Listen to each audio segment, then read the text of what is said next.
আসসালামু আলাইকুম। আজকের আরও একটি নতুন টিউটোরিয়াল ভিডিওতে আপনাদেরকে স্বাগতম। আজকে আমরা ক্যানভার যে নতুন একটা আপডেট টুলস এসেছে সেই বিষয়টা নিয়ে সবিস্তারে আলোচনা করার চেষ্টা করব। এজন্য আমি প্রথমত ক্যানভার ওয়েবসাইটে ঢুকলাম। ক্যানভা ওয়েবসাইটে আসার পরে আপনি হোম পেজে খেয়াল করেন, এখানে ম্যাজিক লেয়ার্স বলে একটা নতুন টুল ক্যানভা আপডেটের মধ্যে নিয়ে আসছে। এইটাকে কিভাবে ইউজ করতে হয় চলুন দেখি। এজন্য আমরা এটার মধ্যে একটা ক্লিক করে দিব। এখানে ক্লিক করে দেওয়ার পর এখানে আপনাকে ছবি আপলোড করতে বলছে। তো আমি এখান থেকে আপলোডে গেলাম। আপলোডে আসার পরে এখান থেকে আমরা এই ছবিটা সিলেক্ট করে ওপেন করছি।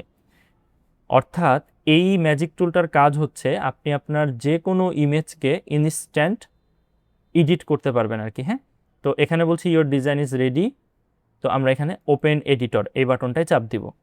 এই বাটনটায় চাপ দিলে আমাকে এটাকে এডিটিং মোডে নিয়ে আসবে। আচ্ছা, একটা এখানে জিনিস এখন খেয়াল করেন, আমরা এখান থেকে ম্যাজিক লেয়ারটাই সিলেক্ট আছে আর এটা আমাদের অ্যানালাইজ করছে আর কি। হ্যাঁ, সম্পূর্ণটা অ্যানালাইজ করা হয়ে গেলে আমরা তারপরে এখান থেকে এই অবজেক্টটাকে মুভ করাইতে পারবো, ল্যাপটপটা মুভ করাতে পারবো, তারপর হচ্ছে যে ফ্রিল্যান্সিং লেখাটা আছে এটাকে মুভ করাতে পারবো, এইটাকে মুভ করাতে পারবো। তো আমরা একটু ওয়েট করি। হ্যাঁ, এটা সম্পূর্ণ প্রসেস হওয়ার পরে খেয়াল করেন আমার সব জিনিসগুলো দেখেন এখানে সিলেক্ট হয়ে গেছে। আমার লেখাগুলো একটু ইন্ডিয়ান ভাষায় হয়ে গেছে আর কি। এই যে এখান থেকে যে ফন্ট টনগুলো আছে এই ফন্টগুলো বাংলা করে দিলে মূলত এগুলো আবার বাংলা হয়ে যাবে আপনাদের।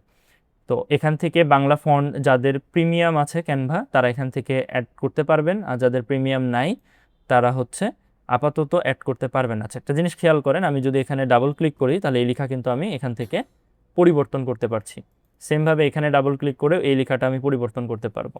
সেমভাবে আমি যদি অবজেক্টটাকে মুভ করাইতে চাই তাহলে এই অবজেক্টটাকে মুভ করাতে পারি।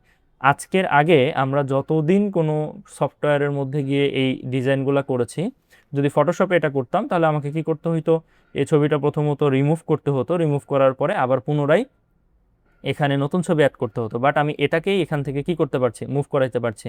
এবং এখানে নিচে ব্যাকগ্রাউন্ডে যে আমাদের ব্যাকগ্রাউন্ড কালারটা আছে আমরা এটাকেও মুভ করাতে পারবো। দেখেন ব্যাকগ্রাউন্ডটা চলে গেল, তারপর আমার ছবিটা শুধু থাকলো। আমরা লেখাগুলোকে মুভ করাতে পারছি। আমরা এই ওই ওপরের যে অবজেক্ট আছে, এখানে যে অবজেক্ট আছে, এখানে যে অবজেক্ট আছে, এবং চাইলে আমরা এটাকে ডিলিটও করে দিতে পারবো। তো ক্যানভার এই টুলের সুবিধা হচ্ছে আপনি যে কোনো তৈরিকৃত ছবিকে আবার পুনরায় আপডেট বা মডিফাই করতে পারবেন। তাহলে ক্যানভার এই ম্যাজিক লেয়ার টুলটা আপনারা কিভাবে ইউজ করবেন আশা করছি আজকের এই ভিডিও থেকে আপনারা টোটাল একটা ক্লিয়ার কনসেপ্ট ধারণা পেয়েছেন। কথা হবে নতুন আরও একটা কোনো নতুন টিউটোরিয়াল ভিডিওতে। সে পর্যন্ত সবাই ভালো থাকবেন, সুস্থ থাকবেন। আসসালামু আলাইকুম।